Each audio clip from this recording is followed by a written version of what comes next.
কোনোবা গাঁৱৰ বাসিন্দা গতিকে আপোনালোকে নিজৰ গাঁৱত নিজৰ পৰিয়ালৰ কেনেকৈ দাদাগিৰিৰ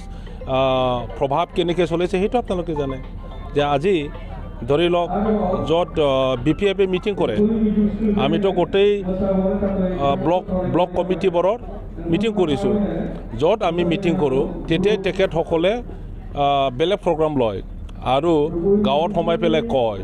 যে BPFৰ মিটিঙত যাব নালাগে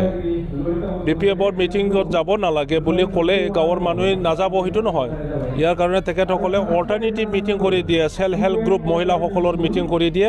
আৰু তাত নগ'লে অৰুণোদয় স্কিম দিয়া নহ'ব সেল্ফ হেল্প গ্ৰুপক পইচা দিয়া নহ'ব চৰকাৰী আঁচনি নাপাব তেনেকুৱা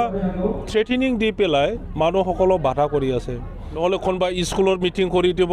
ওচৰৰ কিবা ক্লাবৰ মিটিং কৰি দিব মানুহসকলক মানে ইনডাইৰেক্টলি বাধা কৰিবৰ কাৰণে তেনেকুৱা প্ৰগ্ৰাম কৰি দিয়ে সেইটো হ'ল UPPLৰ দাদাগিৰি